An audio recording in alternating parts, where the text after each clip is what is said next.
दोस्तों, उपेंद्र यादव और निर्मल चौधरी पर कई सवाल खड़े कर रहे हैं क्योंकि दोस्तों राजस्थान में ओमर घोटाले के बाद युवा सड़क पर हैं, न्याय की मांग कर रहे हैं। क्योंकि दोस्तों युवा सड़क पर है और न्याय की मांग कर रहे हैं, लेकिन अभी तक उपेंद्र यादव जो बेरोजगारों के पूर्व नेता हुआ करते थे, अब उन्होंने बीजेपी पार्टी ज्वाइन कर रखी है। लेकिन अभी तक उनकी तरफ से एक ट्वीट तक नहीं आया है। जी हाँ दोस्तों, सही सुना आपने। मैंने फेसबुक को भी खंगाला और मैंने यूट्यूब को भी खंगाला, मैंने ट्विटर हैंडल को भी खंगाला।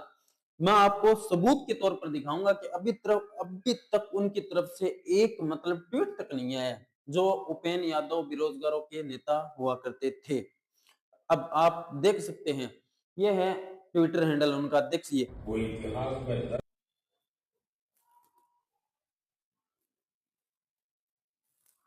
देख सकते हैं, अभी तक उनकी तरफ से एक ट्वीट तक नहीं हमारी आया सरकार दोस्तों। मेरे उस किसान की पीड़ा को नहीं है दोस्तों, क्योंकि दोस्तों जिस तरीके से कभी ये युवाओं की आवाज हुआ करते थे, अब उनकी तरफ से एक ट्वीट तक नहीं आया। क्या ये राजनीतिक तक ही सीमित रह जाता है? और बात रही दूसरी तरफ निर्मल चौधरी की, उन्होंने तो कांग्रेस पार्टी हाल ही में ज्वाइन की है दोस्तों। क्योंकि दोस्तों उन्होंने हाल ही में पार्टी ज्वाइन की है, तो उनका भी जो बेरोजगार हक में कई कई दिनों पहले भी उन्होंने अरावली के मुद्दों को लेकर आंदोलन किया था। लेकिन अभी तक उनकी तरफ से मतलब ओमर घोटाले के बाद एक ट्वीट तक नहीं आया है। क्यों दोस्तों? क्या ये पार्टी ज्वाइन करने के बाद घोटाले के ऊपर बोलना ही मना है? हाँ, जहां उनको आंदोलन करना चाहिए, सड़क पर आना चाहिए, युवाओं की हर मांग को लेकर सोशल मीडिया रोड के ऊपर आना चाहिए, हम उनके साथ हैं। लेकिन उनका अभी तक ट्वीट नहीं आया है। क्यों दोस्तों? आप कमेंट बॉक्स में जरूर बताना। और यही नहीं दोस्तों, आगे हम इस पर बात करते हैं।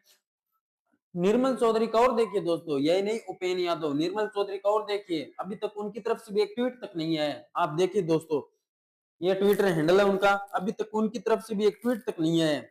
आप देख सकते हैं,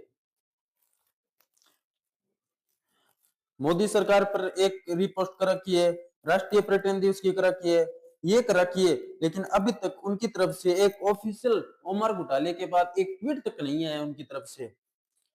अब आप समझ सकते हैं दोस्तों, किस प्रकार युवाओं को बेवकूफ बनाया जा रहा है।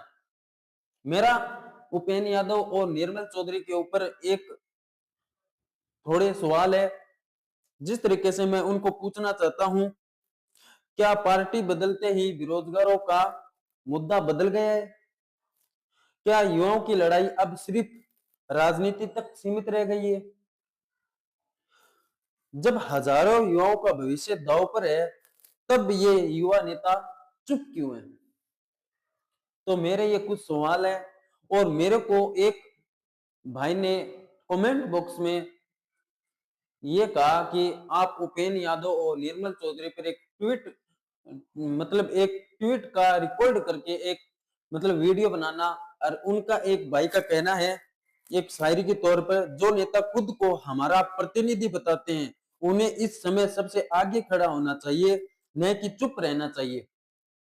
तो इस भाई का एक शायरी के तौर पर उन्होंने कहा है कि आप जब वीडियो बनाओ तो ये उनको युवा नेता है, उनको जरूर कहना कि हमारे साथ खड़े रहिए, तो हम उनको आगे पहुंचाते रहेंगे। अगर इसी तरीके से आप पार्टी ज्वाइन करके सीमित रह जाएंगे तो हमारा क्या होगा? आप इस समय हमारे युवाओं को साथ रहना चाहिए, बेरोजगारों के साथ आंदोलन करना चाहिए, रोड पर होना चाहिए। और यही नहीं, बेरोजगारों हक के लिए आवाज उठानी चाहिए, चाहे सोशल मीडिया हो, चाहे रोड हो, चाहे मैदान हो, कुछ भी हो दोस्तों। लेकिन अभी तक उन दोनों का एक ट्वीट तक नहीं आया है। आप इससे समझ सकते हैं दोस्तों कि ये युवाओं का साथ लेकर जिस तरीके से ऊपर तक पहुंचाई पहुंच जाते हैं, और फिर इन्हें राजनीति तक सीमित रख दिया जाता है। जहां हाँ, हनुमान बेनीवाल का बयान जरूर आया था। इन्होंने उन्होंने कहा था कि हम इसको लेकर एक बड़ा आंदोलन करेंगे। आप कमेंट बॉक्स में जरूर बताना दोस्तों, क्या सही में ये क्या हो रहा है और उनका ट्वीट क्यों नहीं आया। धन्यवाद, नमस्कार।